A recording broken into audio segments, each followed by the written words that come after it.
Welcome to the show that takes up no more than 5 minutes of your time, but could help you gain massive real estate knowledge. It's 5 Minutes in Real Estate with best-selling author Shane Willis.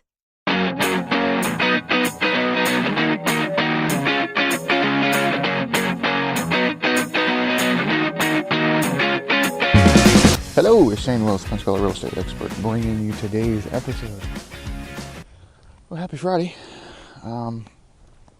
It's normally Infographic Friday, and I'm not forgetting the infographic, but I wanted to kind of talk about something else today. So what I did was I put the infographic up on the blog. I'm also going to put it in the show notes today, because it actually kind of ties into what we're talking about today, but I wanted to actually discuss something slightly different. The infographic is talking about the different generations, Generation X, Millennials, and the Baby Boomers, and their view on investing in real estate. What they think real estate should be. How many of them actually agree that you should be investing in real estate? Millennials, I think they're the floor at 29%. Gen X is the one that I think is at like 40 some odd percent, or 37 if I remember correctly. And the Baby Boomers are right in the middle. That does flow into what I'm going to talk about today, because I got some other articles out that came out not too long ago, and I'm seeing some personal stuff. And really the whole title of this podcast is Let's Play Monopoly for Real. Why don't we play Monopoly for real? And I come up with that as a chuckle, honestly, because my daughter, when she was in like third or fourth grade, I forget, but the teacher said that, she called me in afterwards. She said this was about the most funniest thing I've heard in a long time. I used to say that a lot and didn't realize she was listening. And so it was, they were going around the class asking what your parents did. And so they all looked at my daughter and said, "Hey, what do your parents do?" And she said, "My dad plays Monopoly for real. That's what he does." And then she went on about her business. She never thought twice about it. And it kind of got me thinking, going, wait a minute. It's really that simple, though. You just play Monopoly for real. I was explaining to a client 2 days ago about the tax advantages of a 1031 exchange. He has picked up about 15 properties over the last 7 or 8 years. All of them have nice equity. Well, now he has the opportunity to pick up a 50-unit apartment complex. Of course, a 50-unit apartment complex requires a significant down payment, and it changes the game a little bit.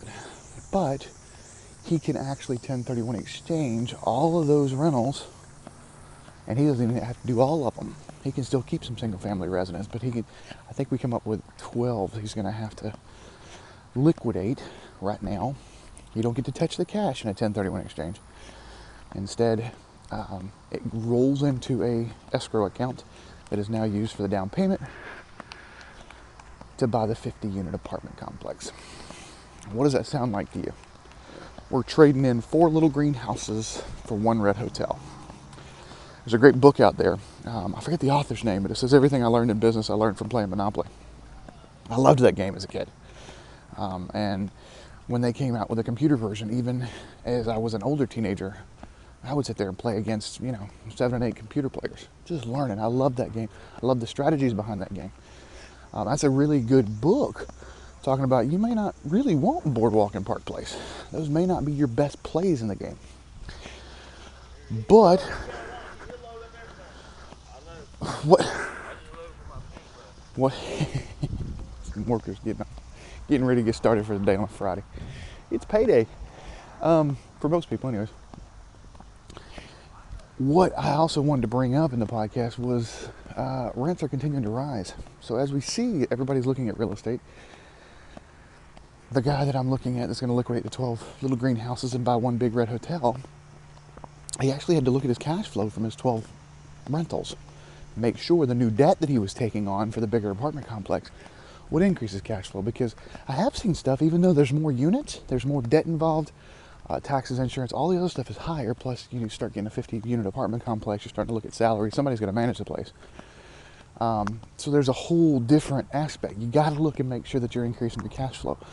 But our investment's still there. One of the reasons, I'm going to back up just a second and say the millennials are down as far as looking at real estate as a positive, is because it's becoming more expensive for them to get it.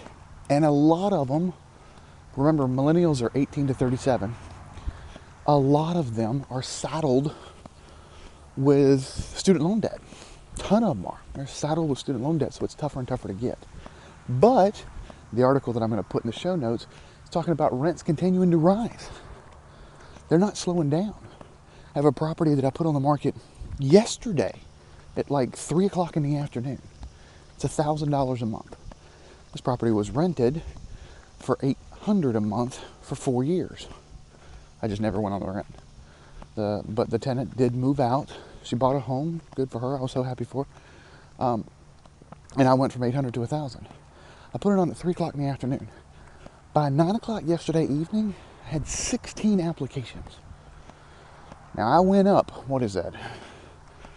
8, 16, 25%? Is that 25%? Yeah, I think it is. I don't know. It's early in the morning. I'm not going to do percentages. But I went up on the rent 25%. So we're following that. I've got friends of mine that have portfolios that are like, I can't believe, I was getting $1,200 for something, I'm getting $1,400 for it now. It's ridiculous, but that's a sign of a good economy. Rents are going to continue to rise, which means, as I'm talking to the millennials here, that getting a property is going to become more and more expensive because you're going to be sitting there looking at higher and higher rents. This is the only investment you can actually live in too. But there's different plans for real estate investing. Whether it be, real estate investing is my main retirement account. I've got multiple rentals that we're paying off, and the cash flow plans on being my main retirement account. Now, Shane, what happens if you go upside down? I don't care. The rental that I just told you about, that I had been charging $800 a month, I've been upside down in that property because we bought it in 2005. So we were upside down, but the tenant kept paying. And as the tenant kept paying, I kept making the mortgage payment. Were we upside down in value? Yes. Did I care? No. It's all about the cash flow when it comes to that. That's true investing in real estate. It's all about cash flow. Am I still upside down? No. I'm back right side up. And guess what? I'm going up on the rent. So the cash flow is even better. So it doesn't really matter. If I pay $100,000 for a property right now and I pay it off cash and I retire and I'm getting, $1,200 a month from that particular property, obviously that wouldn't handle the whole retirement, but I'm getting $1,200 a month for that particular property, and the property's value goes down to $75,000. But I'm still getting $1,200 a month. Who cares? We got to quit looking at those short terms. So investing, and think about it when you're buying homes. That's almost like a forced savings account. 3, 4 years, 5 years from now, you get a little bit of appreciation. You've got a little extra money to put into something else, whether it be an investment property or not. Anyways, the whole article that I'm putting out is rents are continuing to rise. So if you're not diversifying some of your investments into real estate, you're really missing out, especially with the lower interest rates right now. Especially with the lower interest rates right now. If we can lock those in for 30 years now, it's going to become a little bit harder to cash flow some of the properties as prices appreciate, as do rates, when you look at it as an investor. That's why when good investment deals right now come on the market, they're gobbled up. And I'll give you one more story that I was actually trying to pick up another rental. It was a VA foreclosure in the Cantonment area, 4-bedroom, 3-bath. They came on at $109,000. $109,000 where they came on at. I offered them $109,000, no problem. Here you go, as soon as they came on. But multiple offers, because there's a lot of people looking for that type value. Multiple offers came in. Since it's a foreclosure, they backed up and said, all right, everybody needs to submit their highest and best offer. Offered them $132,000. Remember, they were asking $109,000. Offered them $132,000 and lost. That's how hot real estate is in certain rental markets, because once you can make those things cash flow, there's a ton of people looking. But if you're not in that game, if you're not looking yourself and trying to get at least that first one, and whether it be buy a home and then turn it into a rental to go buy your next home. And there's a friend of mine out in Colorado, he calls it the nomad's life. He actually has a whole plan. He's been doing it 7, 8 years now, and he teaches people how to buy a new home every year.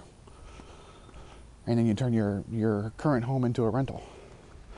So that's us actually getting better rates, because you can use owner-occupied rates instead of rental rates. There's a whole lot to it. If you're even considering it, at the bottom of every one of the show notes, there's a place that says schedule.